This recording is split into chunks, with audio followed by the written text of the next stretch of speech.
Hi, my name is Jonah Vasquez. I'm an extension agent for Hardy County. We work for U5 as Extension. And today we're going to show you a floating raft system. This is a hydroponic system, very easy, low maintenance, but we're going to walk through how to assemble one and the pieces and parts that are necessary to make this work. We have 2-inch thick styrofoam. You can buy this at the box stores, the big box stores. This is used for insulation, and this is what we're going to use for our floating bed. We have net cups. We have two different sizes here. We have a 4-inch net cup. Ideally you would use a 3-inch, but this is okay. We have a 1-inch net cup as well, and then we're going to have this cocoa fiber pellets. They're going to be our growing media. Instead of using, if you choose to use the cocoa pellets, you can use this ones. If you use different growing media, you can use something like this 1-inch net cup to contain the media so it doesn't go everywhere. Well, of course we're going to use some water. This water needs to be adjusted for pH, and then we're going to have some fertilizer. For marking your styrofoam, you're going to need a marker, and I usually cut my styrofoam with a knife. You can use a styrofoam cutter. I usually use this one. Air pump, and this is just a regular fish tank air pump. You can adapt it to multiple buckets if you want to, maybe 3 or 4. The other thing that you're going to need is going to be a 4-gallon bucket like this one. It's got to be food grade, so when you're growing your veggies here, you're not worried about anything breaking up and going into the plant. So it's going to be, safe for human consumption. Now we're going to get into the nuts and bolts and how to set up the system. So we have this recycled styrofoam. Basically trace the bottom of the bucket. What we're going to be doing now. You can do this with any type of container that can hold water. It has to be plastic. It doesn't need to be a metal container, because that metal can react with our nutritive solutions and get rusted, etc. Anyway, so this one had a hole, of course, for tracing. Our other hole, I'm gonna have the bottom of the net cup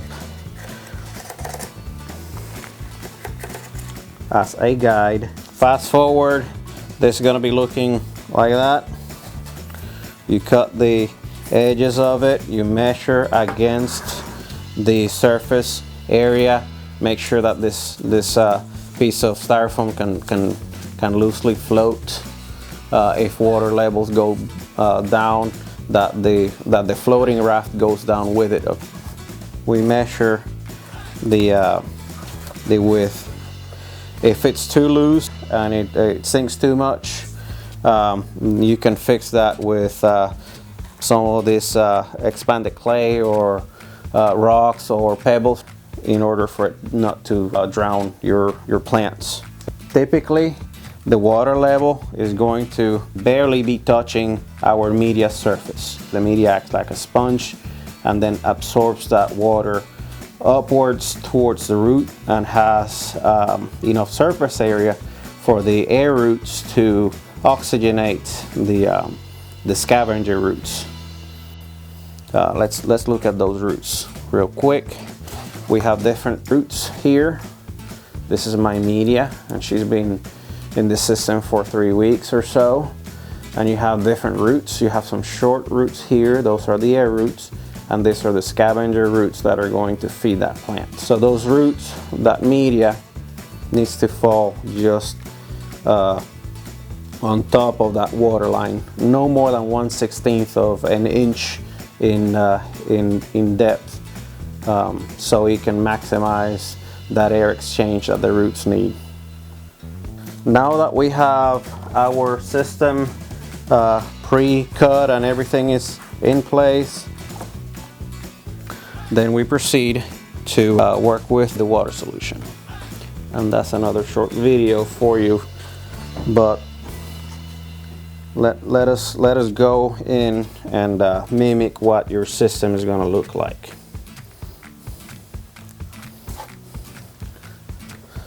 So you put your plants on that floating raft, and they're floating and they're happy. That solution is going to provide everything that they need except for light, that you're going to have to with artificial lights if you're inside like us, or on your patio at least have 8 hours of direct sunlight. The other thing that we have is an air stone. This air stone, we pre-made a little hole here for the air hose to hook up. We make sure that the roots are properly oxygenated and the water is moving constantly. And that little sound that you hear, that's going to be the air bubbles hitting that styrofoam on the bottom. You can see how that water is moving.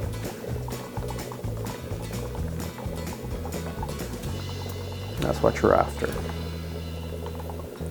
And basically this is the nuts and bolts of a floating raft system.